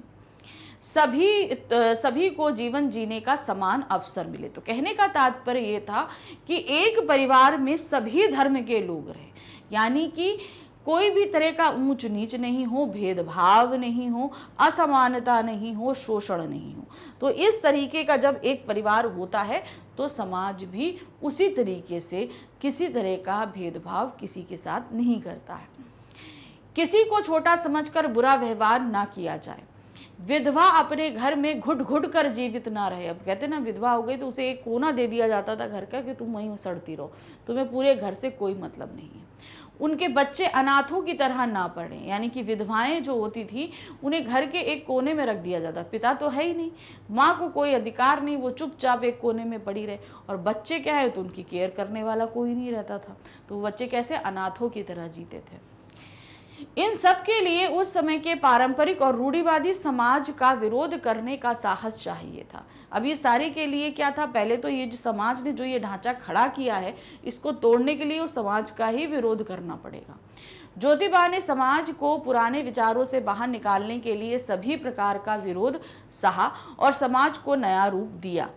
अन्य लोगों को भी नए समाज के लिए प्रेरित किया, जहां सभी को समानता और स्वतंत्रता का अधिकार प्राप्त हो। तो उन्होंने जब ये सारा विरोध शुरू किया तो उन्हें खुद इसके लिए बहुत ज़्यादा तकलीफ़ों को सहना पड़ा। जब उन्होंने सारी कुरीतियों और शोषण के खिलाफ आवाज़ उठाई, इस जाति व्यवस्था, वर्ण व्यवस्था के खिलाफ आवाज़ उठाई, तो क्या हुआ, उनका विरोध बहुत हुआ और उन्होंने सारा विरोध सहा। लेकिन ऐसा नहीं है कि विरोध सहा, तकलीफ़ें थी तो उन्होंने इस कार्य को छोड़ दिया। उन्होंने सहा और सारा कार्य किया, खुद भी आगे बढ़े और समाज को लेकर भी आगे बढ़े। मतलब किसी तरीके से उन्होंने, ऐसा नहीं हुआ कि वो हार मान जाएं, ऐसा बिल्कुल भी नहीं किया उन्होंने। और लोगों को भी प्रेरित किया कि आप भी आगे बढ़िए। तो ज्योतिबा फुले पाठ यहाँ समाप्त हुआ, सभी प्रश्न करा दिए लगभग। तो यहाँ पर बहुत सारी ऐसी चीज़ें हैं जो आपसे खुद करने के लिए पूछी गई। तो ज्योतिबा फुले के कार्य हों, उनके जो कुछ है वो आप अच्छे से पढ़िए, लगभग उसी से संबंधित कुछ प्रश्न आएंगे तो आप उन्हें कर सकते हो। मैग्नेट ब्रेन्स एक ऐसा प्लेटफॉर्म है जो आपको किंडरगार्टन से लेकर क्लास 12 तक 100% फ्री एजुकेशन देता है। तो इस फ्री एजुकेशन का फ़ायदा उठाइए अच्छे से, ताकि आप अच्छे से पढ़ाई कर सकें किसी बाधा के बिना। तो यहाँ पर आप किसी भी क्लास में हैं, कोई भी सब्जेक्ट पढ़ना चाहते हैं, निश्चिंत होकर आइए। आपको यहाँ कोई पेमेंट, कोई पैकेज, कोई कूपन लेने की ज़रूरत नहीं है। ये सारे फ्री वीडियोस आपको यूट्यूब पे, हमारी वेबसाइट magnetbrains.com पे और हमारे ऐप जिसे आप प्ले स्टोर से डाउनलोड कर सकते हैं, तीनों जगह ही ये मिलते हैं। आप तीनों में से किसी जगह भी जाओगे वीडियो देखने के लिए, आपके लिए 100% फ्री है। तो निश्चिंत होकर पढ़ाई करिए।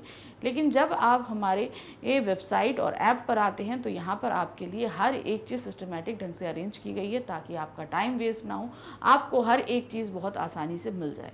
यहाँ आकर आपको अपना मीडियम सेलेक्ट करना है, बोर्ड सेलेक्ट करना है और फिर उसके बाद में आपको अपनी क्लास सेलेक्ट करनी है, अपना सब्जेक्ट सेलेक्ट करना है, बुक सेलेक्ट करनी है, चैप्टर सेलेक्ट करना। जब चैप्टर आप सेलेक्ट करते हैं तो उसमें हमने हर चैप्टर को कई पैटर्न वाइज समझाया है, जिसमें आपका सबसे पहले detail explanation, NCERT solution, complete chapter revision, multiple choice question, most important questions, ये सभी दिए गए हैं।